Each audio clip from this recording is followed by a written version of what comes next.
The following is a production of Learfield Sports.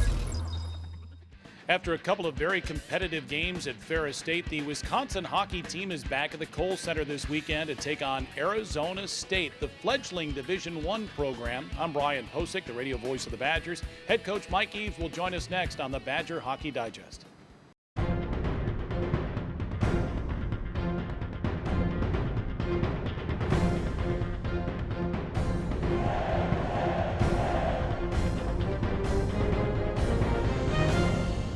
The Badger Hockey Digest is brought to you by Charter Communications. Well, Mike, as I mentioned, two very competitive games at Ferris State, a 5-5 overtime tie on Friday and then a 2-1 loss on Saturday. I had a chance to win both of those games, but entertaining for the fans. What was it like for a coach? Well, the Friday game especially was it's one of those games that as a fan I would have loved to watch because it was everything happened in that game. There was offsides that resulted in goals. There was pucks bouncing, and it was one of the things that I remember about coaching and playing in Europe is the fact that European fans like the North American game because things happen faster. So on a big sheet of ice, there's skating, and it's nice. It looks like soccer, where there's a lot of time and space. But on a small sheet, anything can happen, and it did on Friday night. And so as a coach, you don't enjoy that very much. As a fan, I think I would have enjoyed watching it because a lot of things happened. And then on Saturday, it was a little bit more controlled, but still some wild things going on. I've never seen a puck bounce more in a single rink off the glass, and that's the kind of game they play in that building. Chase it off the glass and see if you can hunt it down. It works for them. But we walk away from the weekend with a tie, and it was a come-from-behind tie, which was a good thing for us.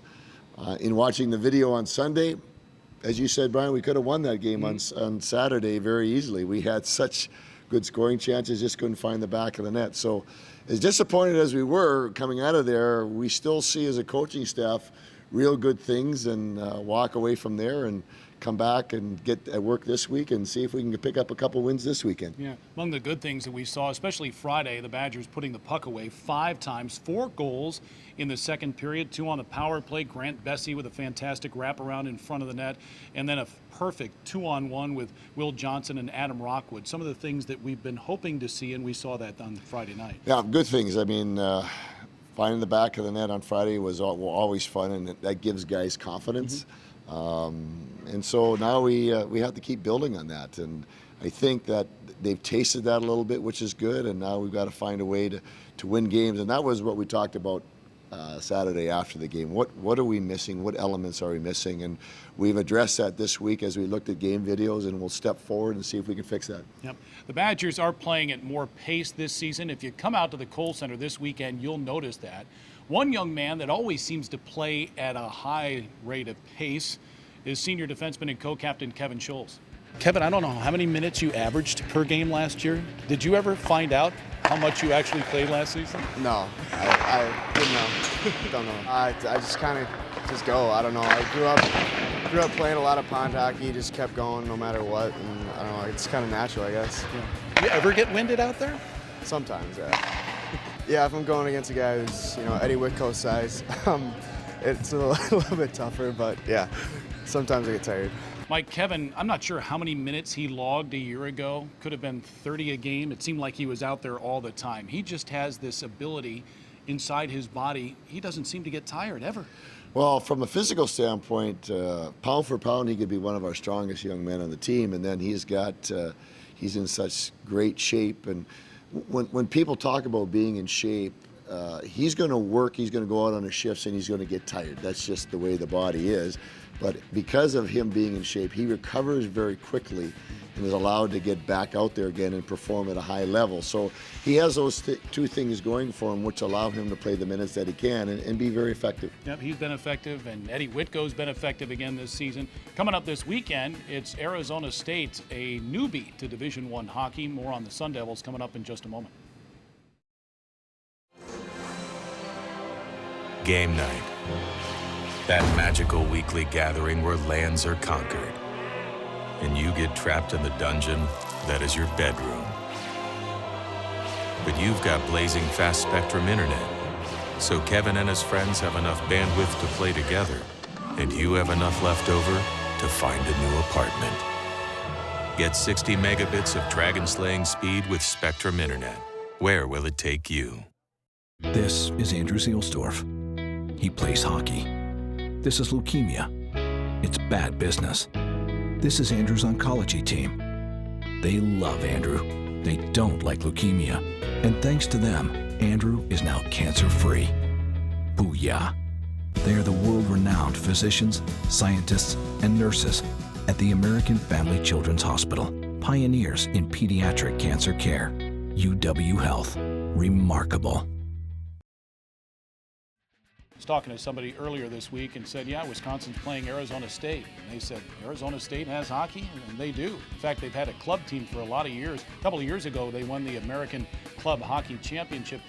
They're now in their first year at the Division I level, a program funded by a Wisconsin resident, Don Mullet, who's the chairman of the Bradley Corporation, chipped in $32 million to get that program going. His son, Chris, used to be a club player at Arizona State. It is odd, although Northern Arizona had a program back in the late 70s and early 80s, but here's a team that's just getting started, but has 8 Division I transfers on its squad and a respected coaching staff as well. Yeah, they've got some things going for themselves. They're going to be a team that'll be a lot older, and they'll be grizzled junior players. They'll have a chip on their shoulder because no Division I programs really wanted them, that kind of stuff. So they'll come in and play off those kind of things. And because of that, we need to be ready for that kind of game, that kind of war. But their coaching staff has got a lot of hockey experience. They'll do a good job teaching their kids, getting them ready. Alex Hicks, who's one of their assistant coaches, played for us in Pittsburgh when we were there. So I've seen Alex on the recruiting trail, and he's a very fine young man, and he knows the game very well. So they'll be prepared, and they'll play hard. Yep. Alex Hicks also played his college hockey at UW-Eau Claire. So the Pac-12 has one school right now with college hockey. May we see more with what Arizona State's doing? And a point you brought up earlier this week with the National Hockey League teams out west bringing their American Hockey League teams to California and other western cities. Maybe that will spur on those universities and schools to maybe add college hockey someday. It could. I think that Arizona State has got to get their ducks in a line here. The money that they received is a huge first step, no question. But I think in that happening now, the athletic department has to accept that gift and say, okay, what do we need to do to solidify this in terms of what we give the hockey program from inside out, because they need to do their part as well and how it fits their mold. So there's some steps that need to be taken care of. They got to take care of their own house first.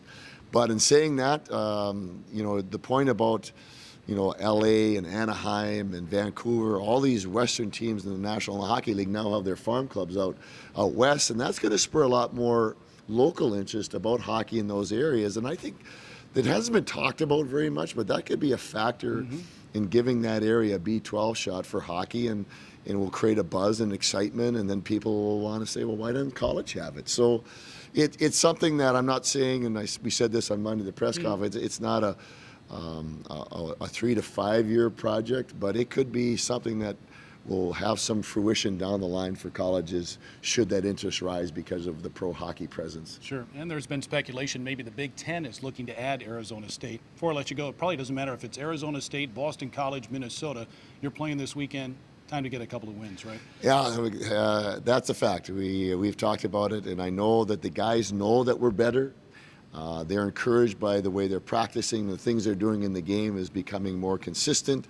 But the final solidification of us moving forward is just to get a W under our belts. And we're knocking on that door. We're going in the right direction. And as you said earlier, Brian, I think if people come out, they'll enjoy this team because we've got a deeper level of skill. I think we play at a faster pace, and they'll enjoy these young men playing. All right, good luck. Thank you. Sure. Wisconsin and Arizona State Friday and Saturday night. Both games start at 7 o'clock. We'll have them on the Badger Sports Network, but come on out and check out the Badgers. For Mike Eaves, I'm Brian Posick. Thanks for watching the Badger Hockey Digest.